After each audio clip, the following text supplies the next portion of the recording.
Pwede na to. Napakabango, sabi ko sa inyo oh. Tingnan nyo naman yung sabaw oh.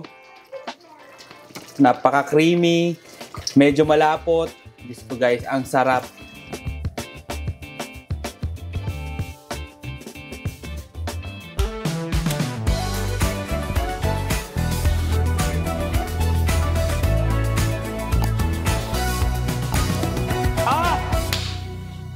Napakadali lang lutuin ito guys. Una nating gagawin, i-ready natin yung marinade. Soy sauce,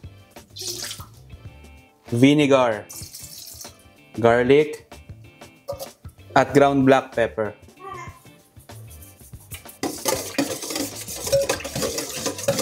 Ang gamit kong manok dito, chicken thigh na hiniwa ko lang sa gitna. Tapos, chicken leg.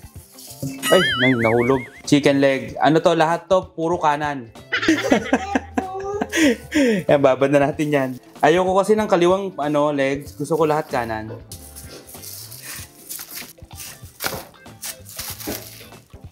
Imamarinate lang natin to ng mga 2 to 4 hours. Pero kung nagmamadali kayo, 30 minutes pwede na.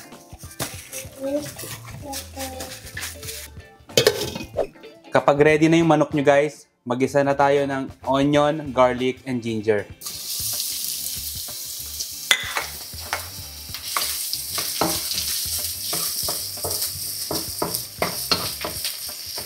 Gisahin nyo lang maigi.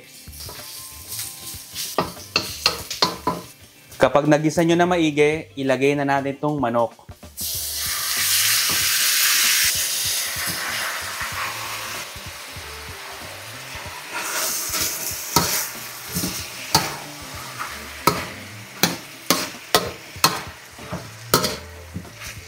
Lutuin nyo lang hanggang sa magkulay brown na. Kapag nag-brown na yung manok, ilagay na natin yung langka. Tapos yung pinagbabaran, ilagay na rin natin.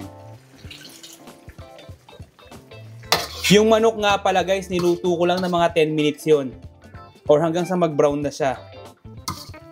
Pakiramdaman nyo na lang kung gusto nyo, pero sa akin 10 minutes.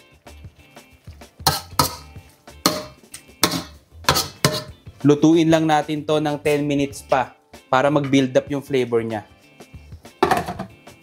So after 10 minutes guys, pwede na to.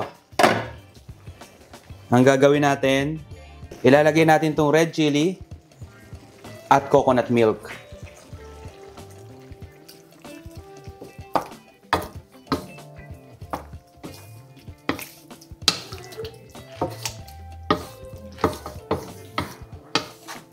Tapos ilalagay natin sa low heat at lulutuin pa natin to ng 20 to 25 minutes. Okay guys, so after 25 minutes, pwede na to.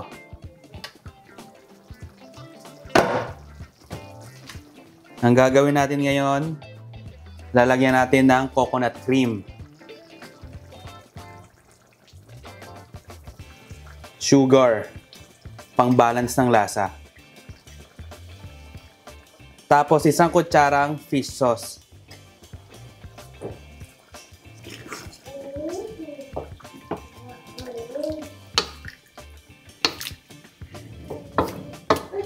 Ilalagay lang natin sa medium heat tapos hindi natin tatakpan para ma-reduce natin yung sabaw. Siguro mga 5 to 10 minutes. Okay guys, so after 10 minutes, pwede na to. Napakabango, sabi ko sa inyo oh. Tingnan nyo naman yung sabaw oh. Napaka-creamy, medyo malapot. Diyos ko guys, ang sarap. Kung nakukulangan kayo sa alat, maglagay na lang kayo ng patis. Dagdagan nyo ng patis. Okay na to, kain na tayo.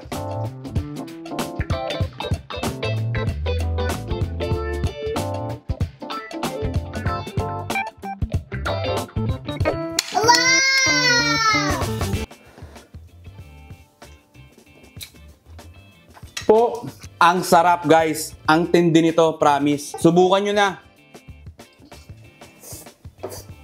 Grabe ito. Sabaw pa lang, ulam na eh.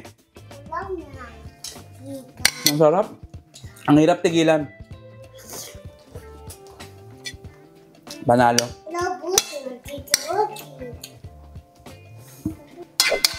Basta tatandaan nyo lang guys, eto, chinambahan ko lang to. Kaya kayo kung magluluto kayo, tandaan nyo lang na ang luto mas sumasarap kapag pachamba-chamba lang.